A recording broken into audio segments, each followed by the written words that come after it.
Bismillahirrahmanirrahim. Sahabat Abdullah bin Mas'ud radhiyallahu anhu ini bertanya kepada Rasulullah SAW tentang amal apa yang paling afdol, ya. Amal apa yang paling utama. Maka Nabi SAW mengatakan as-sholatu liwaktiha, sholat pada waktunya, itu amal yang paling utama, ya. Kemudian aku bertanya lagi, kemudian apa? Rasulullah SAW mengatakan birrul walidain, berbakti kepada kedua orang tua. Lalu aku bertanya lagi, kemudian apa? Al-jihadu fisabilillah, berjihad di jalan Allah, ya. Jadi nomor satu adalah sholat pada waktunya, ya. Makanya Allah itu senang sekali kalau misalkan, ya, hamba ini sedang sibuk, ya, mungkin di kantor, mungkin di pasar, mungkin di kebun dan lain sebagainya. Kemudian ketika ada seruan muadzin diingatkan bahwa Allah Maha Besar, ya, mari sholat, mari menuju kemenangan. Kemudian sang hamba ini bergegas. Jadi kalau dipanggil Allah Subhanahu Wa Taala itu segera, ya, itu Allah senang sekali. Ya. Kalau, iya Pak, jenengan punya putra, ya, punya anak buah lah, ya, punya anak buah. Ini perumpamaan, tapi Allah memiliki permisalan yang sangat tinggi, ya. Kalau kita ini sebagai apa? Atasan, pimpinan, majikan. Itu kalau kita memanggil bawahan, dipanggil gitu, segera datang memenuhi panggilan, senang enggak, Pak? Senang. Tapi kalau masih dipanggilnya fulan, Pak teko-teko, golek imrono, mana si fulan nanti? Nanti datang dia jengkel kita kan. Tekon dia ya mungkin. Tak golek ikat mau udah misalkan. Begitu dah? Ya. Atau seorang orang tua mencari putranya mau disuruh apa gitu, ya. Dipanggil, tidak segera datang, ya marah, ya. Nah, ya, tapi Allah memiliki permisalan yang sangat tinggi, ya. Kira-kira apa? Ketika kita diseru oleh Allah Subhanahu Wa Taala, mari kita menuju sholat, mari menuju apa? Mari menuju sholat, mari menuju kemenangan, ya, kebahagiaan. Nah, kemudian kita datang dengan penuh semangat, dipanggil sama Allah, segera gitu, ya, tinggalkan semuanya. Persis seperti Rasulullah SAW. Kata Aisyah apa? Rasulullah SAW itu kalau di rumahnya, beliau membantu pekerjaan rumah tangga istrinya. Ya mungkin kalau zaman sekarang mungkin, ya, suami mungkin kalau di rumah lagi tidak kerja, ya mungkin nyapu, ngepel, cuci piring dan lain sebagainya. Barangkali seperti itu, ya.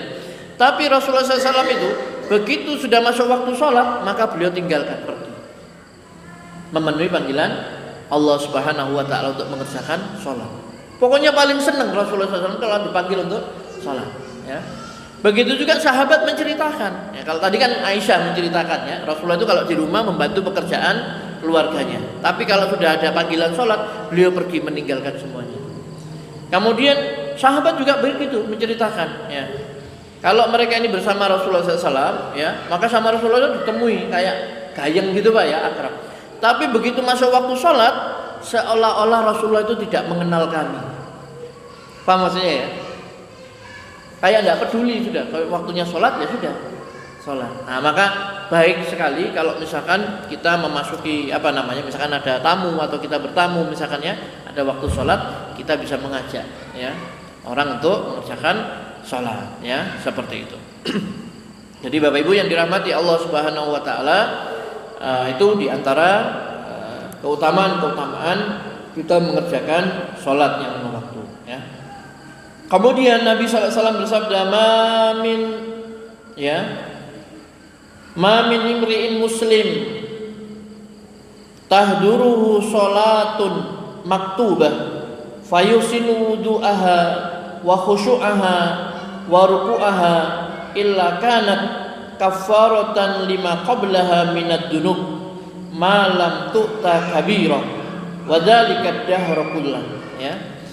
Tidak seorang muslim pun yang sholat wajib telah tiba, kemudian dia bersegera menyempurnakan wudunya, ya, menyempurnakan wudunya, kekhusyukannya dan rukuknya, kecuali sholat itu sebagai penghapus dosa-dosa sebelumnya, selama dia tidak melakukan dosa besar.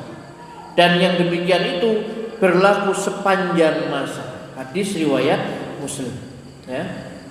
Jadi seorang muslim ya yang mengerjakan sholat wajib ya, apabila sudah tiba waktunya dia bersegera menyempurnakan wudunya, menyempurnakan rukuknya ya, kekhusyuannya ya, maka sholat itu menjadi penghapus dosa-dosa sebelumnya.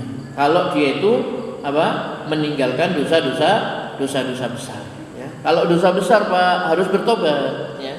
Dosa besar itu seperti membunuh, berzina, mencuri ya, minum khamr, nah itu dia harus bertobat ya. Bertobatnya itu ya menyesali perbuatannya, kemudian meninggalkan perbuatannya, kemudian bertekad tidak akan mengulangi lagi, itu tobatnya ya. Tapi kalau misalkan dosa-dosa selain dosa besar ya, dengan kita melangkahkan kaki ke masjid itu digugurkan dosa-dosa kita ya. Bahkan mulai kita berwudu pun berkumur-kumur keluar dosa-dosa dari mulut, dari wajah, dari tangan, dari kaki. Kemudian kita melangkahkan kaki ke masjid, itu diampuni dosa-dosa kita, dihapus kesalahan-kesalahan. Kemudian menunggu sholat, setelah sholat itu juga menggugurkan dosa ya. Jadi Nabi SAW di sini menyebutkan tentang orang yang bersegera ya melaksanakan ya perintah Allah Subhanahu wa taala, mengerjakan sholat dan dia menyempurnakannya, maka oleh Allah Subhanahu wa taala diampuni dosa-dosanya ya, seperti itu. Bapak Ibu yang dirahmati Allah Subhanahu wa taala, maka wasiat ketika Nabi sallallahu alaihi wasallam akan meninggal dunia itu yang paling ditekankan oleh beliau adalah sholat ya. Sholat ya. Dan dalam hadis disebutkan ketika ini orang masuk surga sudah masuk ke surga ya, yang masuk neraka dia masuk ke dalam neraka. Kemudian Allah menyuruh para malaikat agar mengeluarkan orang-orang yang masih ada iman di dalam hatinya walaupun seberat zarrah ya. Kemudian malaikat itu pun masuk ke dalam neraka ya, untuk mengeluarkan orang-orang yang masih ada iman itu, dan mereka mengenali penghuni neraka itu dari bekas-bekas sujudnya. Berarti orangnya masih mengerjakan sholat ya. Loh Pak, berarti ada orang sholat masuk neraka? Ada ya. Ya itu tadi, malaikat disuruh oleh Allah mengeluarkan orang yang ada di dalam neraka yang masih memiliki iman walaupun hanya seberat zarrah. Terus malaikat itu mengeluarkan mereka, dan malaikat itu mengenali dari tanda-tanda sujudnya, bekas sujudnya ya, dikeluarkan ya. Pokoknya orang kalau bertauhid itu dia pasti masuk surga ya. Pasti Pak Ustadz, pasti ya. Nabi sudah menjamin, siapa yang mati dia tidak menyekutukan Allah, dia masuk surga. Pokoknya tidak berbuat syirik, tidak menyekutukan Allah Subhanahu wa taala ya. Apalagi nanti sebelum itu kan orang-orang beriman ketika mau masuk surga sudah bebas ini, pasti masuk surga. Dia nanti masih akan mencari teman-temannya ya. Mencari teman-temannya, bilang sama Allah, ya Allah si fulan dulu sholat bersama kami, puasa bersama kami, haji bersama kami. Jadi dia itu minta kepada Allah supaya si fulan ini juga dimasukkan surga bersama mereka. Maka Allah Subhanahu wa taala menyuruh, masuklah kamu ke dalam neraka, keluarkan siapa saja orang yang kamu kenal yang memiliki iman sebesar itu, dikeluarkan.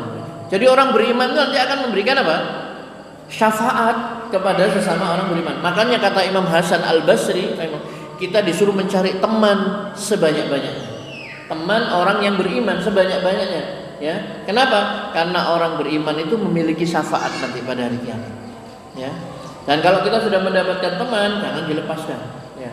Kalau dia bersalah mungkin maafkan, carikan udzur untuk kesalahan. Mungkin dia tidak ngerti, mungkin dia tidak paham, mungkin dia lupa, mungkin tidak sengaja dan sebagainya.